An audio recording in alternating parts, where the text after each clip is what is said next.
নমস্কার দর্শক বন্ধুগণ, আপনারা দেখছেন ইনভেস্ট এক্সপ্লেন।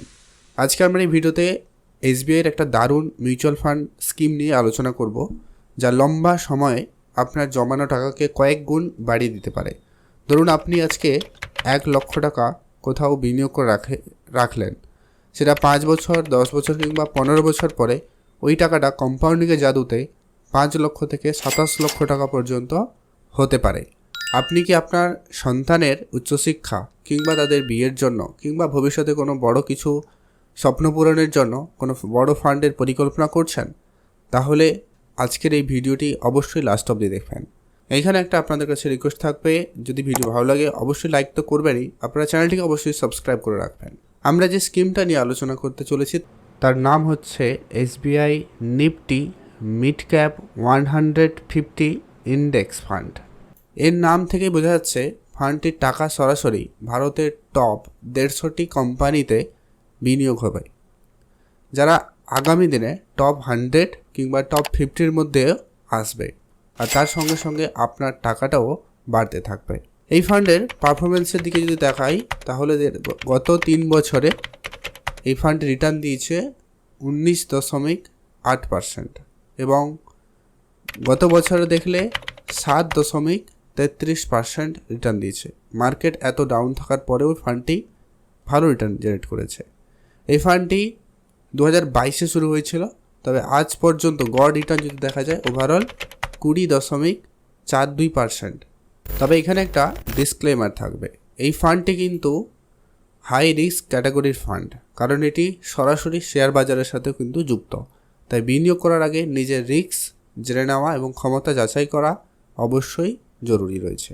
এই ফান্ডে আপনি এসআইপির মাধ্যমেও ইনভেস্টমেন্ট করতে পারেন, লামসামের মাধ্যমে ইনভেস্টমেন্ট করতে পারেন।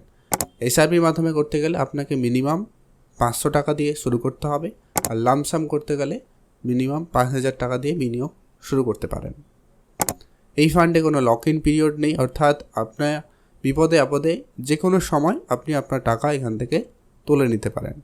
এই ফান্ডের আরও বিশেষ কিছু বিষয় আমরা আলোচনা করব, যেটা আপনারা চাইলে শুনতে পারেন, না হলে স্কিপও করতে পারেন। এই ফান্ডটি বর্তমান ভ্যালু হচ্ছে 20 টাকা 18 পয়সা। এই ফান্ডের এক্সপেন্স রেশিও 0.44% আপনাকে কিন্তু পে করতে হয়। এক্সপেন্স রেশিও মানে হচ্ছে ফান্ড ম্যানেজাররা যে ফান্ডটিকে ম্যানেজ করবেন তার জন্য যে এক্সট্রা চার্জটা রাখছে সেটা হচ্ছে এক্সপেন্স রেশিও। যেই ফান্ডের এক্সপেন্স রেশিও যত কম সেটা আপনার জন্য তত ভালো। এই ফান্ডটির টোটাল ভ্যালু এখন 1,152 কোটি টাকা, অর্থাৎ আমার আপনার মতো লোকেরা এই ফান্ডে 1,152 কোটি টাকা কিন্তু ইনভেস্টমেন্ট করে রেখেছে। বর্তমান এই ফান্ডের সাইজটা কিন্তু এটা।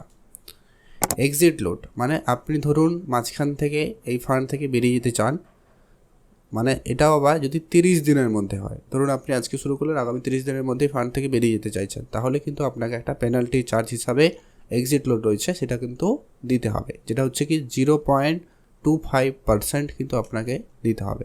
আর যদি আপনি 30 দিনের পরে টাকাটা বের করেন তাহলে আপনাকে আর কোনো এক্সট্রা টাকা দিতে হবে না। অ্যাসেট অ্যালোকেশন মানে এই ফান্ডটি কোন কোন সেক্টরে বলা যেতে পারে, কোন কোন জায়গায় ইনভেস্টমেন্ট কত পার্সেন্ট রেখেছে।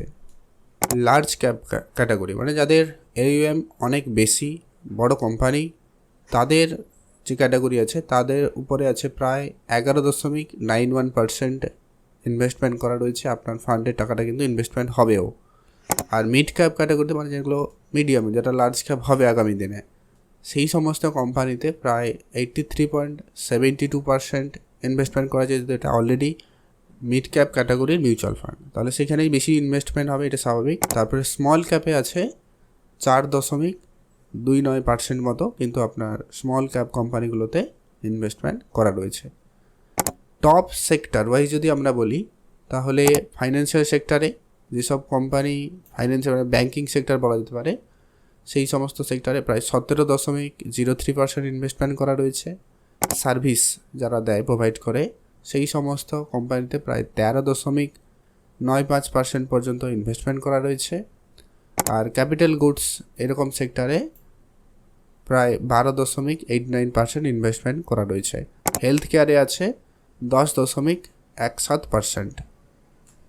চলুন এবারে আমরা একটা ক্যালকুলেশনের মাধ্যমে দেখে নিচ্ছি আপনার টাকা যদি 1,00,000 টাকা ইনভেস্টমেন্ট করেন তাহলে আগামী 5 বছর, 10 বছর, 15 বছর কিংবা 20 বছরে কত রিটার্ন আসবে। দেখুন, যেহেতু এই ফান্ডটির গড় রিটার্ন আমরা দেখলাম পুরো ওভারঅল 20%-এর মতো, আমরা আনুমানিক এখানে ধরে নিচ্ছি 19% ধরে চলছি। আপনি 18% ধরে চলতে পারেন। তাহলে আপনার 1,00,000 টাকা যদি এককালীন জমা করেন, মানে লামসাম ইনভেস্টমেন্ট করেন, তাহলে কত হবে? 5 বছর, 10 বছর, 15 বছর, 25 বছরে কত রিটার্ন আসবে? চলুন দেখুন, এখানে 5 বছরে রিটার্ন যেটা আসবে, আপনার 1,00,000 টাকা ইনভেস্টমেন্ট করলেন, আপনার রিটার্ন হয়ে দাঁড়াবে 1,38,000 টাকা, যেটা মোট পাবেন আপনি 2,38,000 টাকা। যদি আপনি এই 1,00,000 টাকাকে 10 বছরের জন্য ইনভেস্টমেন্ট করেন তাহলে হয়ে দাঁড়াবে 4,69,000 টাকা রিটার্ন দেবে। সঙ্গে আপনার ইনভেস্টমেন্ট 1,00,000 টাকা, অর্থাৎ 5,69,000 টাকা ইনভেস্টমেন্ট আপনি কিন্তু রিটার্ন পাবেন। যদি আপনি এটা 15 বছর করে রাখতে পারেন তাহলে আপনার টোটাল রিটার্ন আসবে 12,58,000 টাকা এবং আপনার ইনভেস্টমেন্ট 1,00,000, অর্থাৎ 13,58,000 টাকা টোটাল হবে। আর আপনি যদি 20 বছর এটাকে ইনভেস্টমেন্ট করে রাখতে পারেন তাহলে 31,42,000, মোট টাকা তখন হবে আপনার 33,42,000। এইটা ছিল আনুমানিক একটা গড়ে হিসাব। তবে এখানে আরেকটা বিষয় রয়েছে যে কি, এই মিউচুয়াল ফান্ডে যখনই আপনি টাকা ইনভেস্টমেন্ট করছেন বা করবেন, একটা ট্যাক্সেশনের ব্যাপার রয়েছে। অনেকে এটা স্কিপ করে চলে যায়, বলে না ভিডিওতে, কিন্তু আপনারা অবশ্যই এটা মাথায় রাখবেন। যেহেতু আপনি এত বছর ধরে ইনভেস্টমেন্ট করছেন তাহলে এটা আপনার হচ্ছে লং টার্ম ইনভেস্টমেন্ট ধরা হবে। বর্তমানে যেটা ট্যাক্স এক্সামশন যেটা আছে, যেটা হচ্ছে কি 1,25,000 টাকা পর্যন্ত যদি আপনি এখান থেকে ইনকাম করেন তাহলে সেখানে কোনো ট্যাক্স আপনাকে পে করতে হবে না। কিন্তু আপনি যদি 1,25,000 টাকার বেশি টাকা ইনকাম করেন, মানে লাভ করেন, তাহলে কিন্তু আপনাকে 12.5% কিন্তু আপনাকে ট্যাক্স দিতে হবে। একটা উদাহরণ দিয়ে বলছি, আপনি বুঝুন। ধরুন আপনি যে 10 লক্ষ টাকাটা ম্যাচুরিটি থেকে পাচ্ছেন, তার মধ্যে আপনার বিনিয়োগ করা আছে আসল, যেটা আপনি টাকা ইনভেস্টমেন্ট করেছেন, সেখানে আপনার 6 লক্ষ টাকা ধরুন আপনি ইনভেস্টমেন্ট করেছেন, আর আপনার লাভ হয়েছে 4 লক্ষ টাকা। তাহলে মোট লাভ হচ্ছে 4 লক্ষ টাকা। এখানে ট্যাক্স এক্সামশন যেটা আছে 1,25,000 টাকা বাদ যাবে, বাদ বাকি যে টাকাটা রয়েছে 2,75,000 টাকা, সেইটা হচ্ছে আপনাকে তার উপরে 12.5% আপনাকে ট্যাক্স দিতে হবে, অর্থাৎ 34,375 টাকা আপনাকে কিন্তু সরকারকে এখান থেকে ট্যাক্স দিতে হবে। এবারে আপনি আপনার মতো করে হিসাব করবেন। আপনি ধরুন 20 বছর পরে যেটা পাবেন তার উপর থেকে আপনার ইনভেস্টমেন্ট যেটা 1,00,000 টাকা বাদ দিবেন, বাদ বাকির উপরে কিন্তু 12.5% ট্যাক্স বাদ দিয়ে আপনি সে টাকাটা পেয়ে যাবেন। তো এই ছিল গুরুত্বপূর্ণ আজকের এই ভিডিও কেমন লাগলো অবশ্যই লাইক কমেন্ট করে তো অবশ্যই জানাবেনই, আর শেয়ার করতে কিন্তু ভুলবেন না। যারা এখনও চ্যানেলটিকে সাবস্ক্রাইব করেননি অবশ্যই চ্যানেলটিকে সাবস্ক্রাইব করে আমাদের সঙ্গে পাশে থাকবেন।